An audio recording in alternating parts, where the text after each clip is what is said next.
Hello, everybody, and welcome to Phillies Extra, the baseball show from the Philadelphia Inquirer. I'm your host, Scott Lauber, and I'm so happy and excited to be joined this week by Phillies starting pitcher Jesús Luzardo.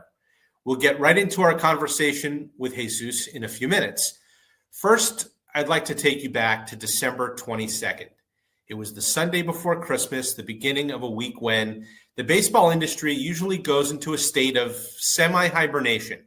That isn't to say that free agents don't sign contracts and teams don't make trades during the holidays, but most teams do close their offices. And if there's ever a week where a general manager and other club executives aren't stapled to their phones, that's the one. Jesús Luzardo woke up that morning at home in South Florida with plans to go fishing with a buddy. They were about to get on the boat when Luzardo's phone rang. It was someone from the Miami Marlins calling to tell him that they were trading him to the Phillies, who gave up two minor leaguers, including 19-year-old shortstop prospect Starlin Caba. Well, that kind of turned Luzardo's day inside out. It's not that it was the first time he'd gotten traded. It was actually the third. In 2017, a year after drafting him in the third round out of high school, the Nationals shipped Luzardo to the A's for two big league relievers, one of whom, Ryan Madson, won a World Series with the Phillies back in 2008. How's that for a trivia question? Then in 2021, the A's dealt Luzardo to the Marlins in a 1-for-1 swap for outfielder Starling Marte. And unlike the previous two trades, Luzardo said he could see the writing on the wall this time.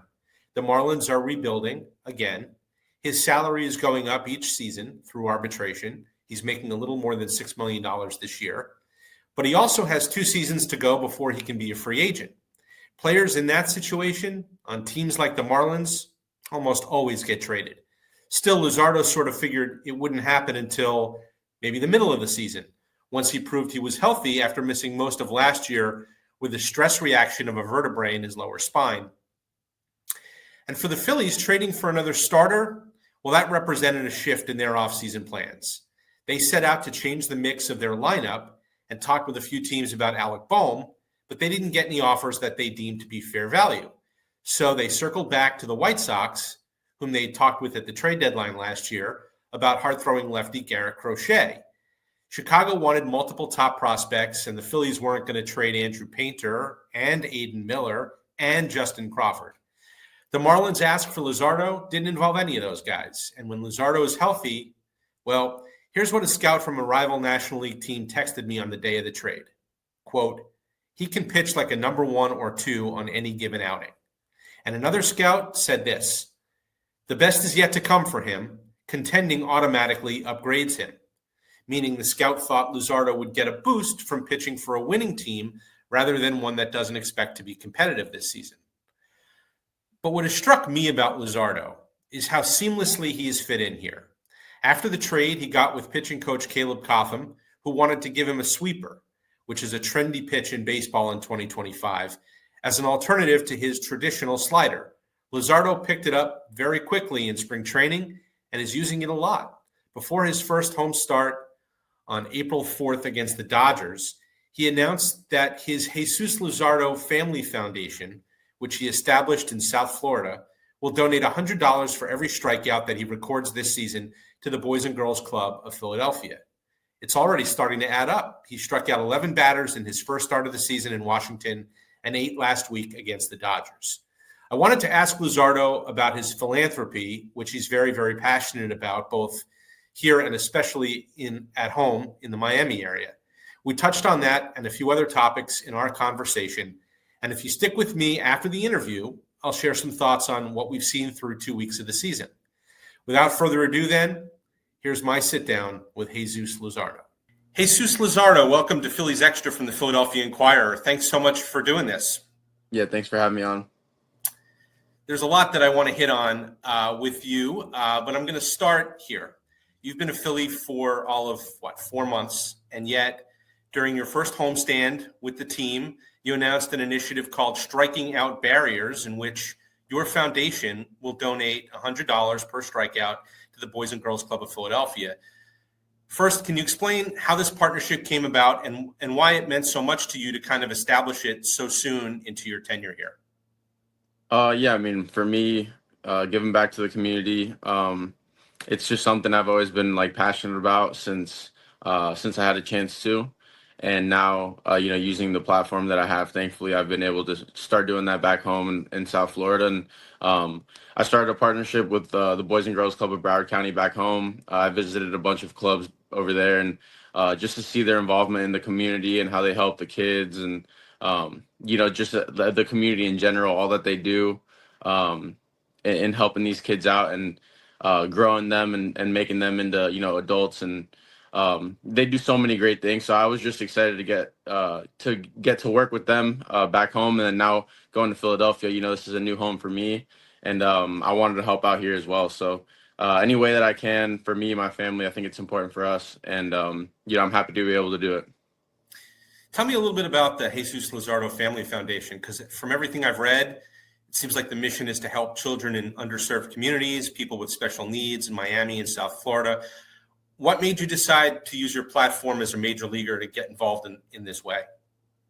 Yeah, I mean, for me, like you said, community involvement in general, any way that I can. But for me, the specifics are, people with special needs and kids in underserved communities. Just something that I feel, close to my heart. Something since I was a little kid that's always kind of stood out to me. For no specific reason. It's just something that when I would see it, would kind of hit me in the heart, and make me feel bad about it, and make me want to help any way I can. So now that I'm in this position to give back and help, I would love to.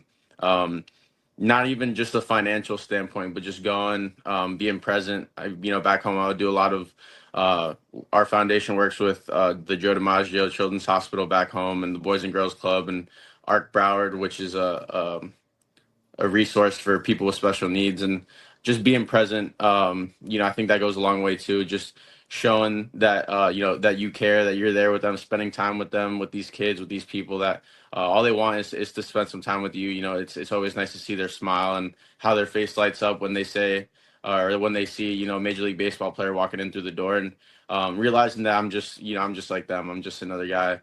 Just want to spend some time with them, and make their day if it's possible.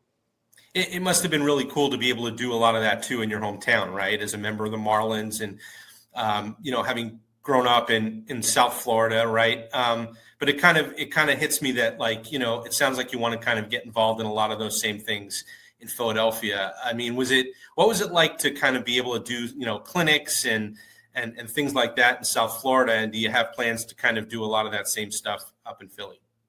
Yeah, absolutely. Like you said, for me, it was a blessing to be able to play for my hometown team and be a part of that community again.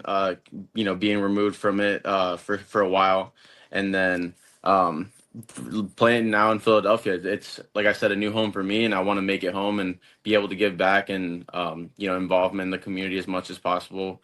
Our schedules are tough, but I would love to, as much as I can, get involved.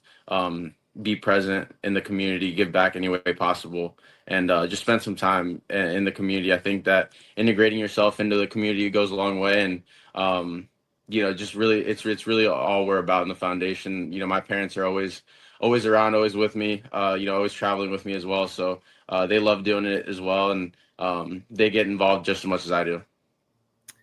I think that's really cool. I know your parents were at your first home start, and you said that they're going to be at a lot of them. That's not typical of every single guy. I mean, obviously you guys are lucky that you're able to do that. You're able to share that together, but what's that been like for you to kind of have them with you, every step of the way, so to speak? Yeah, I mean, it's huge. I can't even, put words behind it. It's just, they're my rock. The good start, bad start, doesn't really matter.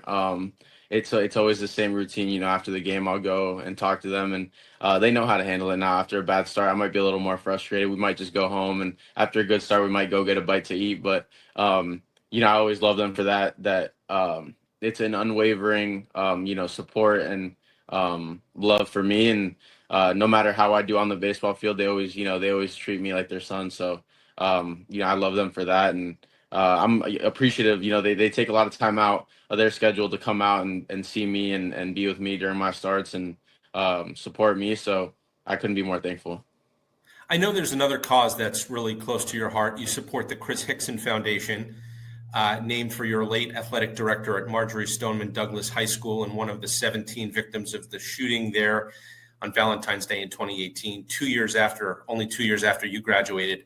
First, what can you tell us about Chris and the impact that he had on your, the foundation of your career, the early part of your career, and how much was your commitment to giving back to philanthropy, helping people in need? And people should know that you were nominated for the Roberto Clemente Award last year. How much was your commitment to philanthropy shaped by the events of that day and being as close to that as you were?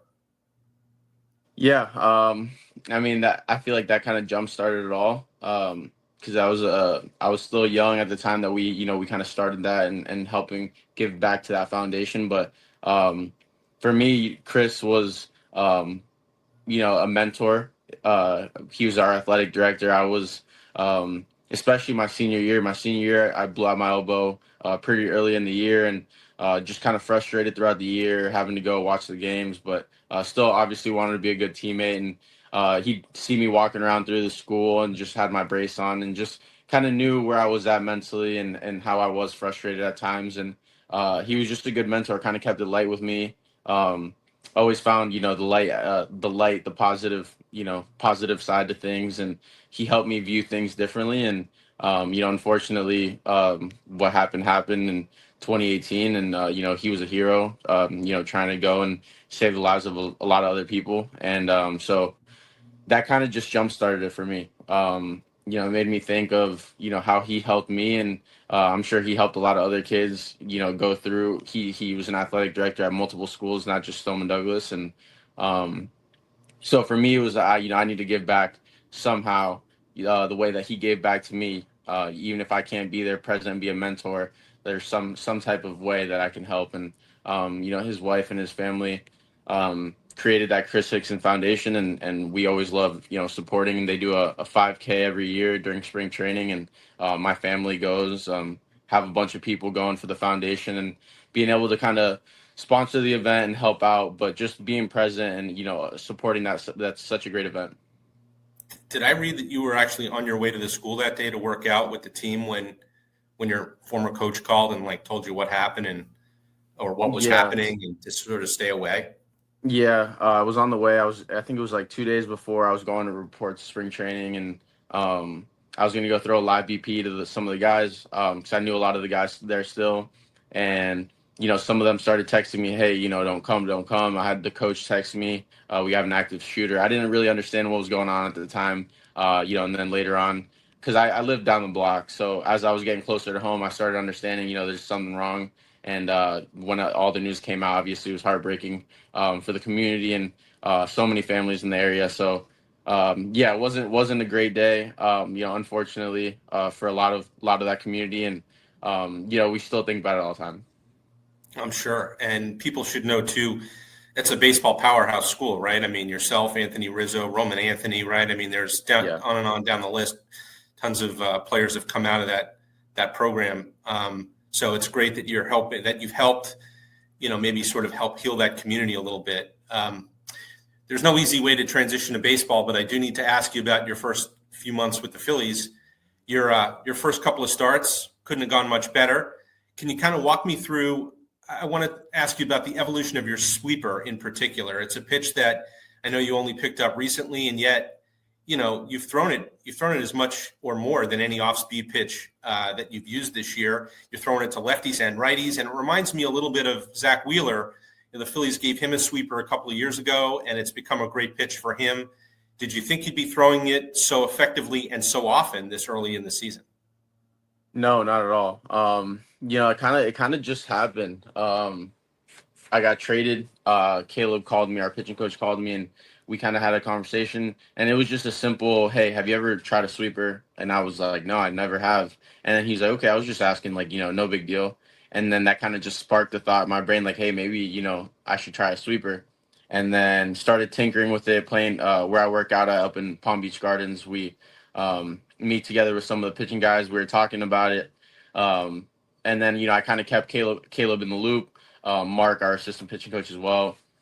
just getting their feedback on it, getting what they thought, and progressively, I would throw it more and more in bullpens and catch play. And then when I got to spring training, it definitely wasn't a finished product. It was still extremely raw. It would have moments of really good movement, moments of really bad, no control. And then thankfully, as we've thrown it more and more, it's just a matter of muscle memory and repeating it. But it's gotten better and better for me. For people who don't know, the sweeper kind of moves more horizontally, right? As opposed to the more traditional slider, which is more of a vertical downward. Correct. For me, it's basically having two different sliders. One slider that kind of, we call it a gyro, just kind of has like that dead drop to it, and then the sweeper has that more horizontal movement, like you said. Wheeler's a guy who was always a power guy early in his career, and as he's gotten older, and specifically since he started working with Caleb, I think he's learned to kind of better incorporate his off speed. And you've had a lot of success with not only the sweeper but also the regular slider and the changeup. A lot of your strikeouts have come on your off speed stuff so far. You're only 27, and you still have the big fastball, and I know it's only been a couple of starts here so far, but do you feel like you were pitching? By which I mean, using all of your pitches as well as you have at any point. Yeah, definitely. I think we run a really good plan here, game plan, and the thought process behind pitching, and our game plan going into each game is nice. And JT does a great job back there as well of just understanding the game, reading the game, calling the right pitches at the right time, obviously. And he does a lot of homework, but basically all that's left to us pitchers is execution. And it's a lot harder than just saying execution, but when it's easy when you don't have to focus on so many things, that when you just have to think of, he calls a pitch here, let's throw it there. And that's all it is. It's, simplifying things. Okay, I'll get you out of here on this. So we talked about this, you and I, a little bit late in spring training. But when you were in Miami, you pitched in a really talented rotation with Sandy Alcantara and Pablo Lopez and Trevor Rogers and Braxton Garrett, Edward Cabrera, and a little bit with Yuri Perez toward the end. I know you guys were never all together really because of injuries, and then Pablo got traded to the Twins. But can you compare that group with Wheeler, Christopher Sanchez, Aaron Nola, Ranger Suarez, Taijuan Walker? Because I think a lot of people, myself included, believe the Phillies might have the best rotation in the National League, 1 through 5 or 6, and that's before Andrew Painter, who you've trained with in the offseason in Florida, kind of joins the mix. So can you sort of compare that group in Miami that everyone was so high on in 22 and 23 with what you're a part of now?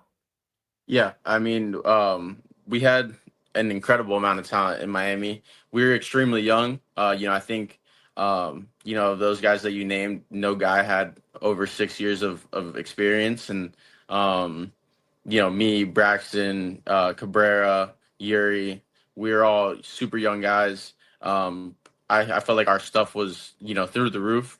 And really, it was just a matter of, learning the ins and the outs, the flow of a full season. Sandy obviously won the Cy Young and was a great guy to follow, and watch how he went about his business and how he did, his game planning and all that, and it was awesome to see. I would just say that the comparison now is, we have a group here of some guys that have done it for a long, long time and have done it for a long time with a track record of being successful. You have Zach Wheeler, you have Ty, you have Nola, even Ranger. Ranger's I think a 6-year vet, and for me, for Sanchi, for guys who aren't at that level of experience yet, having them there to pick their brain, to see what they say, to see how they attack guys differently when you see them 6 times in a year. Little things like that, I think, go a long way. So, I mean, I think you compare both staffs and they're both incredibly talented, but I think there's just a level of experience that's the difference. The veterans, the veteran presence that we've been there, we've done that. It's not a first time going through it for them. And you're like you were in Miami. You're with potentially a 3 lefty rotation, right? Once Ranger gets here, and so that's got to be fun for yourself and for Sanchez and for Ranger, and you and Sanchez in particular, right? Both kind of have. I know the off speed's a little bit different, but his changeup and you both have big fastballs, and it must be a lot of fun to kind of compare notes with a guy like that, especially Absolutely. from the left side. Yeah, absolutely. Just being able to go about it, and bounce ideas off each other. Since we, like you said, we're very similar in a lot of ways, obviously very different as well. But in forms of pitching and attacking, we talk about things, and he's awesome. He's extremely talented, extremely smart. And he's a dog when he's pitching. So I love to watch him go about his business and how he handles it. Jesus, I know you got to get to the ballpark here pretty soon, but I wanted to say again what a tremendous thing it is that you're doing with your foundation, both in South Florida and already in Philadelphia. I don't know if it's been pointed out to you, but 19 strikeouts through 2 starts with the Phillies, tied for the 3rd most of any pitcher ever in his first 2 starts with the Phillies, and the Phillies have been around for 143 years. So those donations are starting to pile up pretty quickly here, which is terrific. You're so giving of your time and your energy, and I'm really thankful that you agreed to spend a few minutes with us here at Phillies Extra from the Philadelphia Inquirer. Thanks again for being with us.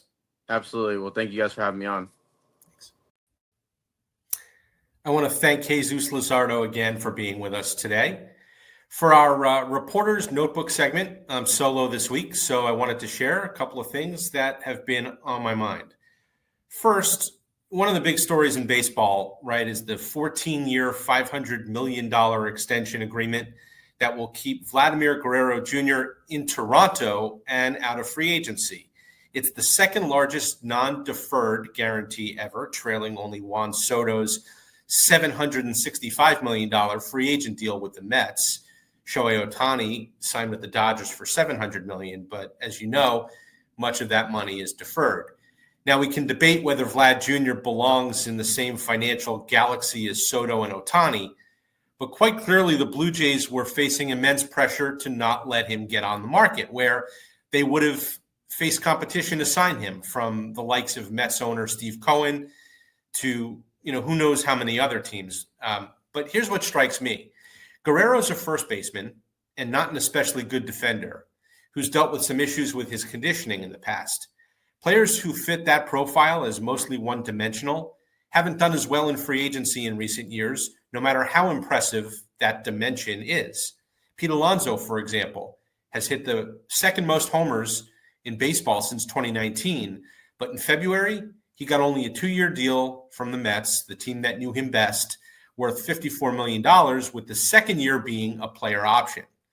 Considering I cover the Phillies, I've been thinking about what Guerrero's extension could mean for Kyle Schwarber if he gets to the free agent market in the offseason. As a power-hitting DH, Schwarber is largely one-dimensional, like Guerrero. And think about this. Since 2019, Guerrero has hit 160 homers. Schwarber has hit 217. Guerrero has 137 OPS plus. Schwarber, 129.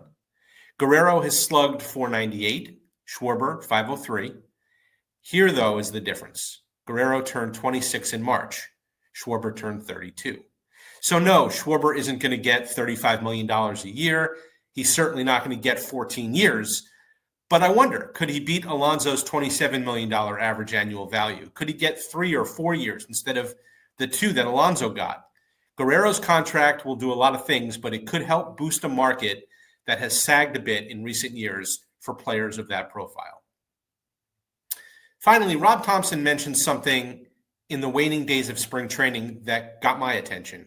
He suggested that the automatic ball strike system, ABS for short, that MLB test drove in the Grapefruit League helped some Phillies hitters improve their strike zone recognition. Well, guess which team has swung at the lowest percentage of pitches out of the strike zone through 2 weeks? Now, the numbers are going to change depending on when exactly you watch this. But through Tuesday night's game in Atlanta, the Phillies had swung at only 25% of pitches out of the zone. That's better than league average, 28.4%, and way below their 30.3% rate last year and 31.3% rate in 2023. My colleague Marcus Hayes wrote a little bit about it in the Inquirer the other day. Hitting coach Kevin Long, who was our guest on Phillies Extra last week, told Marcus, quote, "I think spring training helped us a great deal. That ABS system basically said to our guys, hey, the strike zone is not as big as we all tend to believe it is." Okay, here's where I offer the usual, it's 2 weeks into the season caveat. It's early. The sample size is way small. But if you're looking for a reason to believe that the Phillies can improve their offense with almost entirely the same personnel, that's as encouraging of a sign as any. All right, let's move to our last segment. We call this Hit and Run, where we take a question from a reader or listener. It's also a good time to tell you that you can submit a question by email or on any of my social media accounts, which you see listed here. This week's question comes from Keith Green at Keith's Tweets on X, who asks this about struggling Phillies reliever Jordan Romano. What was he throwing in spring training? Because if he was at 97, 98, it's clear something was up with his arm. Keith, thanks for the question. So what he's talking about here is the fluctuation in Romano's velocity, which has been the biggest Phillies mystery so far this season. I wrote this the other day. Through 5 outings, Romano threw 89 fastballs. 10 of them were 96 or harder, but 9 didn't even crack 93. Romano maintains that he's healthy. Rob Thompson said the reports from the training room seem to back that up, but everyone knows that something's not right. So after getting Keith's question, I went back and looked at Romano's last spring training outing on March 22nd against the Yankees. He faced the heart of the Yankees order. I think it was in the 7th inning that day. He threw a couple of 96s to Aaron Judge, a 97 to Cody Bellinger, and another 96 to Anthony Volpe, which supports what Romano said recently, notably that he's usually able to reach back for 97 when he needs it. It hasn't been there consistently this season. Maybe it's mechanical. The Phillies have worked with Romano on a slide step to hold runners better. It's possible that that slide step has caused a dip in velocity and or some erratic command. No matter what, though, the Phillies have to figure it out because Romano is a big part of the bullpen. And if they can't count on him in leverage situations, Dave Dombrowski's going to have to go shopping at the trade deadline for another reliever. But there's a long way from here to July. And at Phillies Extra, we'll be with you all the way through. So, quick programming note, every episode of Phillies Extra is available on the Inquirer's YouTube channel or by clicking the Phillies tab on Inquirer.com. We've had some great guests so far. Been doing the show now for 2 months, and we've had Cole Hamels and JT Realmuto. We've had Kyle Schwarber and Bryson Stott. We've had several others, including both the hitting coach, Kevin Long, and pitching coach, Caleb Cotham. If you've missed any of our interviews, please give those a listen. That'll do it for us this week.